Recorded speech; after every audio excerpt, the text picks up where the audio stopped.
What if your biology and your technology were just one and the same?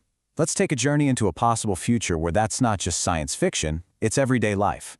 We're going to dive into some really thought-provoking ideas and see what life could look like when humanity gets a major upgrade. And this idea doesn't mess around. It gets straight to the point. Yeah, we're not talking about a minor tweak here. This is about completely redefining what we are. So let's break down what being a hybrid really means.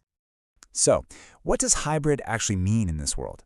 Look, this is way beyond your smartwatch or some AR glasses. We're talking about a deep, biological fusion of flesh and technology. So let's actually walk through a day in this future, starting right when you wake up. All right, first up, the perfect morning. And you might be thinking, how can tech really improve something as simple as waking up? Well, it turns out it starts by getting rid of something we all know and probably hate. That's right. No more jarring alarm clocks. They're just gone, obsolete. Instead, the idea is there's a chip in your head that has your sleep cycles completely on lock. And this isn't just some timer. It's a super intelligent system that's personalized just for you. And here's the key thing. This system works with your body, not against it, which is a huge deal. So first, the chip is just learning you. It's tracking your unique sleep patterns, your REM cycles, all of it. Then, instead of a loud noise, it just gently nudges you awake at the perfect biological moment. Just think about that. No more hitting snooze, no more feeling groggy. You just wake up clear-headed, ready to go. Now let's see what you do with all that newfound energy. Okay, so now we're getting into the workday. And this is where things really speed up. The whole idea of work gets turned on its head, basically because the gap between thinking something and doing something, well, it just starts to disappear. And this slide really shows you the massive shift we're talking about. On one side, you've got us today, tapping on screens, clicking a mouse. On the other side, a direct neural interface. Think to connect. You want to send a message? Just think it. Need to look something up? Think it. This is probably the biggest leap in how we interact with technology, maybe ever. And we're talking way beyond just simple commands here.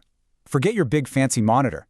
The source paints this picture of running these wild, complex science simulations that get processed inside your head and then show up as a 3D vision straight in your mind. Can you imagine? An architect literally walking through their own blueprint as they design it, all without leaving their own head.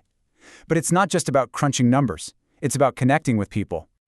And that idea of connection brings us to another total game changer, the end of language barriers as we know them.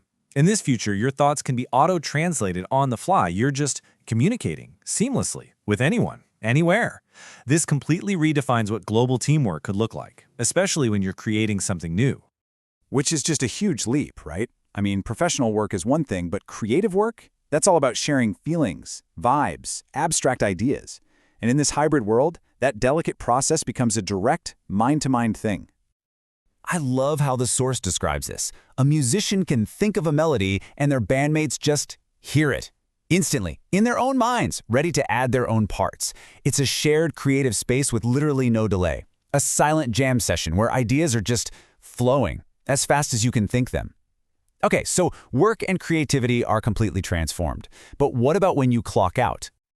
So as we get to the end of the day, things get really personal. We're talking about our own memories. And this is where things get, well, both fascinating and a little tricky. Yeah, this is a pretty wild concept. The idea that you can perfectly recall and just replay a memory with total clarity, like you're queuing up your favorite show.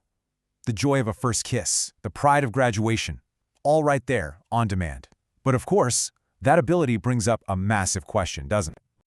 And it's the most important question of all. I mean, if you can replay a memory, who else can? Can someone hack it? Are your private thoughts suddenly public?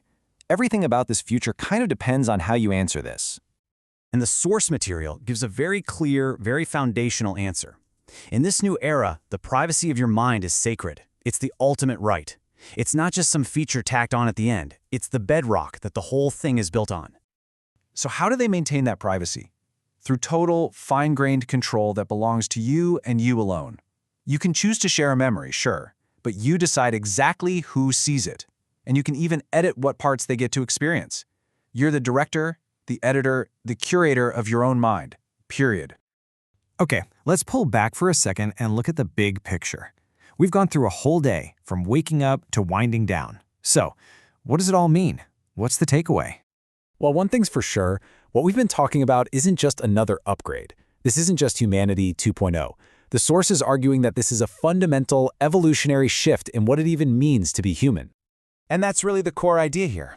Just like the world changes from winter to spring, this hybrid future represents a whole new season for our species. It redefines our potential, how we connect, our actual identity. So where does that leave us? This whole journey shows technology shifting from something we hold in our hands to something that's just part of us, a part of who we are.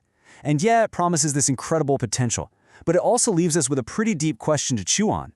When our own mind becomes the final frontier, what are we going to discover about ourselves?